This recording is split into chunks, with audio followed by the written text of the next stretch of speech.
Chapter 13. Chris. I get woke up by talking, but I don't want to open my eyes, so I just listen. He really likes her, doesn't he? I hear Mark. I think. Yes, he does, Josh says with a laugh, then adds, I'm surprised he told you that story yesterday.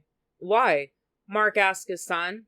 Because Jess said he has never told anyone. He won't even talk to his family about it. I see why, Mark says, and I fight not to smile. Why doesn't he want to tell her? Josh asked. The story or his name? Mark asked. Both? Fear? Mark answers, then adds, he never liked that girl.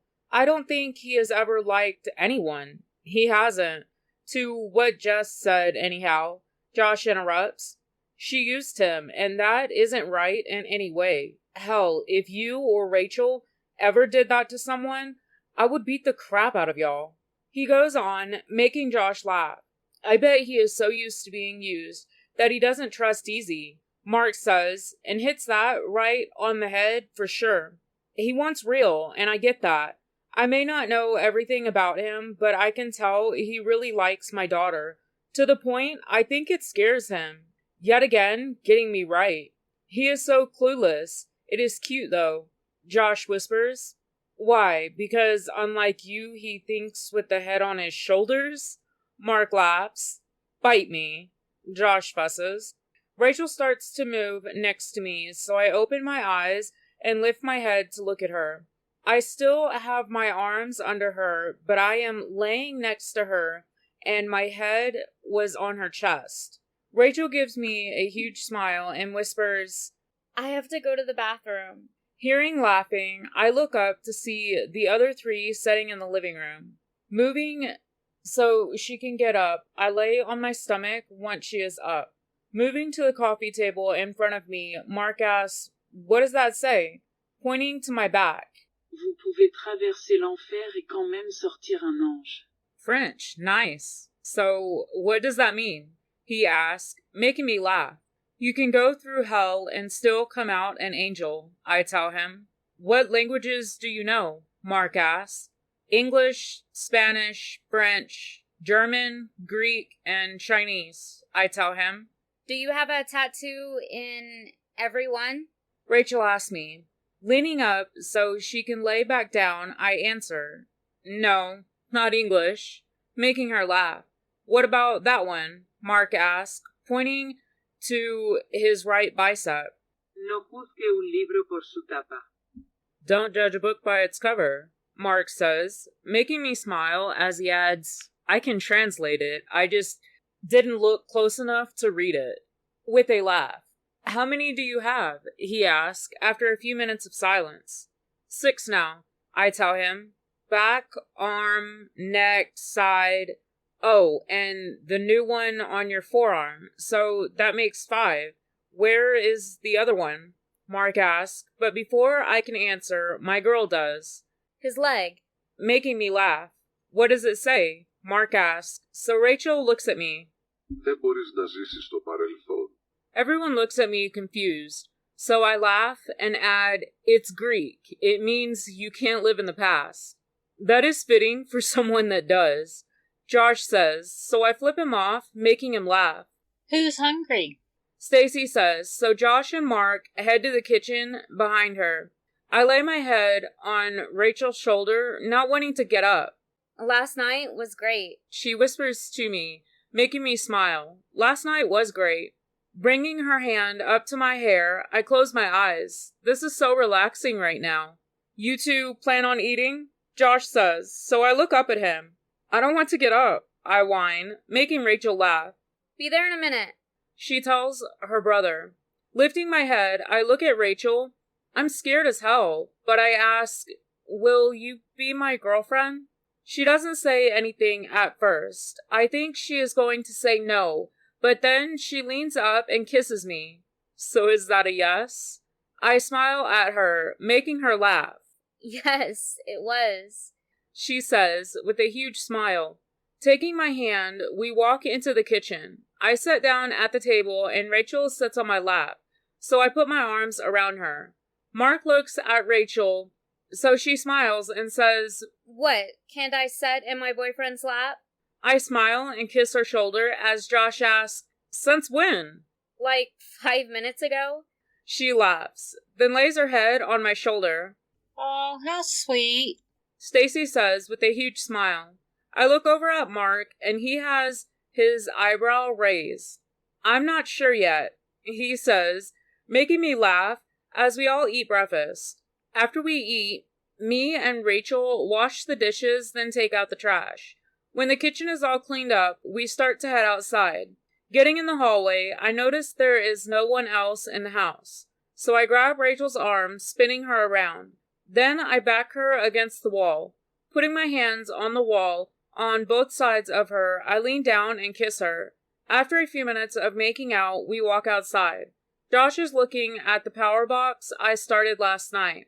As I walk up on the deck, I hear him whisper to Mark, I don't know how to do this shit, making me laugh. Both boys turn to me, so I ask, what, do you want to kick me out since I asked your sister out, but you want me to finish the deck first? Mark doubles over laughing. No, that isn't what I meant at all, Josh says, sticking out his tongue to me. No, we wouldn't do that. I was asking Josh why we didn't do this a few years ago. Is it okay that I asked her out? I whisper to the boys. You like her, she likes you, so why wouldn't it? Mark says with a smile. I really do like her, I say, making them laugh. Both boys step to the side, so I go back to work on the power box, while they run the rest of the lights. After I finish the switch box, Josh asks, so how does the lights get power then? Making me laugh so hard. Once I catch my breath, I explain. This is just the switches to turn the lights on and off from up here. I have a breaker box under the deck for the pump and the lights. That is where it gets the power. Okay, I feel like a dumbass, he says, rubbing the back of his neck. Picking up my tools, I head under the deck next to work on that. Just as I get started, I hear, Where is he? From my girl, making me smile as Josh teases his sister. Your boyfriend is under the deck. Baby. Rachel calls, crawling under the deck with me. Yes, baby, I say to her. She comes over to me and sits in my lap, so I kiss her neck and whisper, I can't work with you in my lap, baby girl, making her pout. But you have to leave today, and I won't see you for a whole week, Rachel says, laying her head on my shoulder. I know, and I'm sorry, baby girl, I tell her as I try to work with her in my lap. Just to make this even harder, she starts to move on my lap, turning me on. Do you want me to finish this for you, baby? I ask, finding it extremely hard to focus. Since she doesn't stop, though, I add, let me finish this, and I will do whatever you want, okay? Not really sure what she will take out of that, but I would be open to anything she wants to do, that is for sure. What if I want to tease you? She whispers, making me smile. Can I tease back? I ask her, making her smile as she asks, Tease how? What would you let me do? I ask, stopping what I'm doing so I don't mess this up. Getting off my lap, she sits next to me as she says, Whatever you want to do. Leaning over, I hook my finger in the collar of her shirt and pull it out so I can see down her shirt. Rachel puts her hand on mine, pushing her shirt back so I can't see, making me pout and her laugh as she says, You have to finish the lights, sir. Then sticks out her tongue. Turning back to my work, Rachel laughs, then adds, Good boy. Really? I say, then lean over to kiss her head. After I get done with the wiring, I barely get the cover on the box before Rachel starts to rub on my jeans. Smiling, I look at her. Can I help you? I tease, not really sure what she wants until she says, Can I, turning red. You can do whatever you want, Rachel, I whisper, then put my hand under her chin, lifting it to kiss her. After we make out, Rachel looks down, so I lift her head back up and ask, What do you want, baby girl? After a short pause, she whispers, To... She starts, then looks around. Want one more ride on the bike before I leave? I whisper, really hoping she gets the hint to get away from everyone. Yes, please, She says with a smile. So we get out from under the deck. As I'm closing the door, Josh leans over the side of the deck and says, what the hell were y'all both doing under there? Finishing the lights, I tell him, as I stand up. Rachel walks off to talk to her parents, so Josh whispers, what else were y'all doing? So I give him a go-to-hell look, then say, not that. Before he can say anything, Rachel comes back over and says, come on, Chris.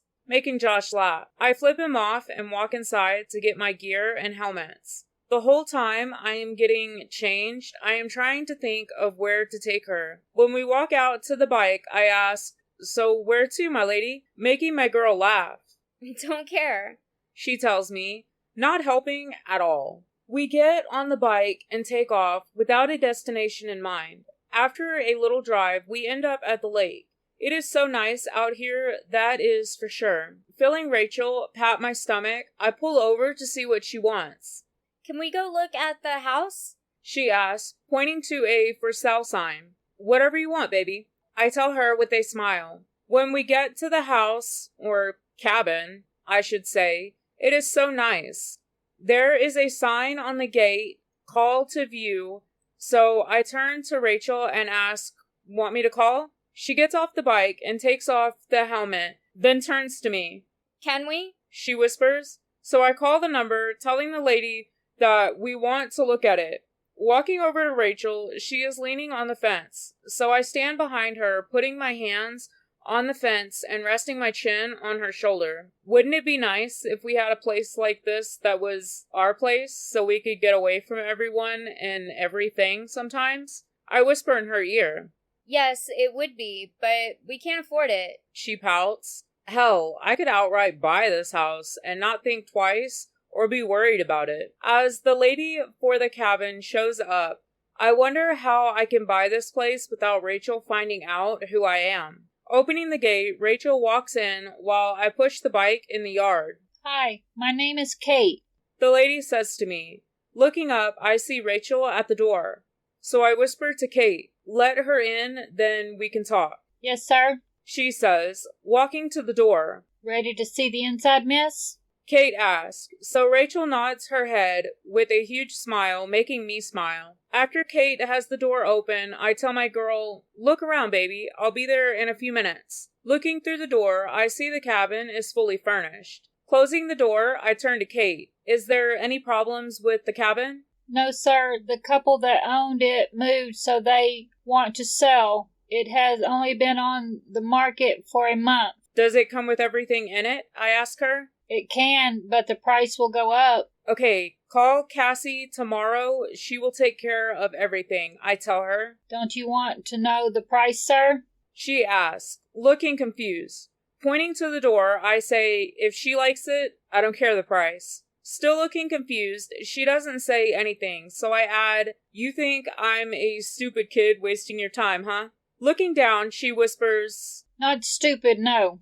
Giving a soft laugh, I pull out my wallet to show her Cassie's business card. I don't do this, but I want you to know I'm not just wasting your time, because my girl does seem to like this place. Taking the card, she starts flipping the card back and forth. Cassie takes care of my big accounting stuff for me. I tell Kate, as she looks at me, I don't want to be rude. You look like a great kid, and I can tell you really like this girl. I also know this accounting firm, but how do I know you didn't just find this card and you're trying to impress this girl? She says, as I chuckle. I am trying to impress her, but I don't want her to know who I am right now. Getting a confused look again, I add, look, just show her around. If Rachel likes the cabin, you can call Cassie. And if I'm lying, which I don't do, she will tell you, and all it costs you is a few hours and making 2 teenagers weak. I say, with a smile, and open the door to find Rachel standing at the sliding doors that overlooks the lake.